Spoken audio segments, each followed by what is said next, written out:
The haunted secrets hiding in the heart of Chicago you never knew. Story number 2. The Hotel That Counts Twice. Part 1, 1962. Chicago. The Marlowe Hotel on Rush Street. Diane Voss took the night audit shift because it paid better. 11 years counting rooms while the city slept. She knew every creak in the lobby, every guest who checked in drunk, every silence that meant nothing. Tonight, the front desk showed 200 rooms, 200 keys checked out. Fully booked, like every night for as long as anyone could remember. She started her count. Standard procedure. Match the checkout sheet against tonight's registry. Room 101, checked in.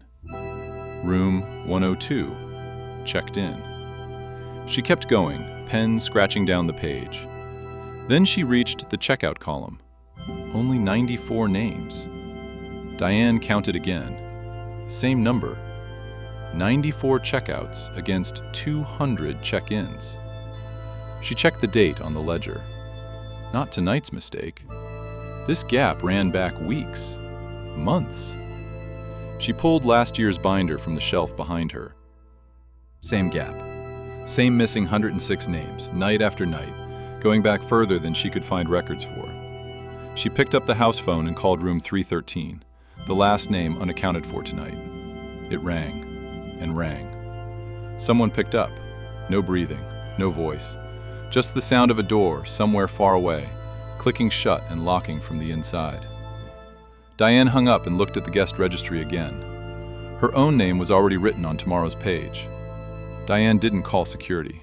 She took the master key and went up herself. 3rd floor. The hallway lights buzzed lower than anywhere else in the building, like the electricity itself didn't want to be there. She reached room 313, knocked. Nothing. She used the key. The room was made up. Bed tight, towels folded, nothing out of place, like housekeeping had just left. But the air was cold enough to see her breath, and every clock in the room, including the one on the nightstand, read the same time, 3:13. She checked her watch. It was 3:13.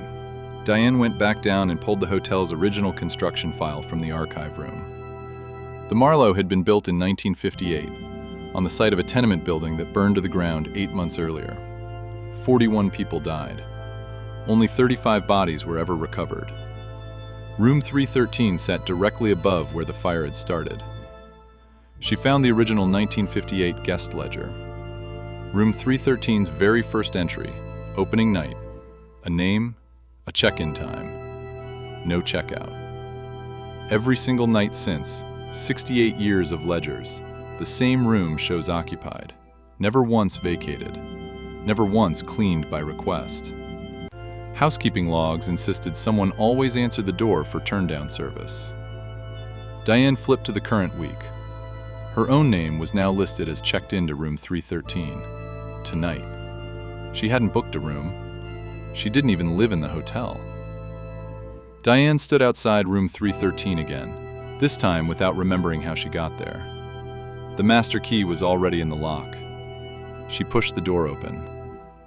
The bed was no longer made. Someone lay under the covers, back turned, hair spread across the pillow exactly the way Diane wore hers. The clock on the nightstand still read 3:13. It had read 3:13 the entire time she'd been standing in this hallway. She didn't know how long that was. She stepped closer.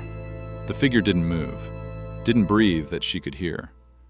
The room held the same cold as before, thick enough to taste. Diane reached out and touched the shoulder under the blanket. It turned. Her own face looked back at her, eyes closed, expression calm, like someone finally allowed to rest after 68 years of standing at a desk downstairs counting names that never matched.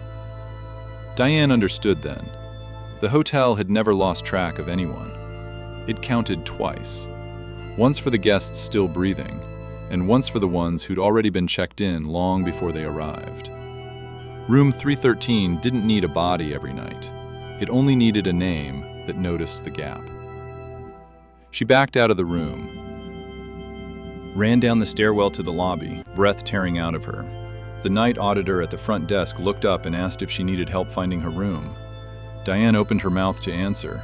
The ledger on the counter already showed her checked out. Nobody had seen her leave. Follow for story number 3.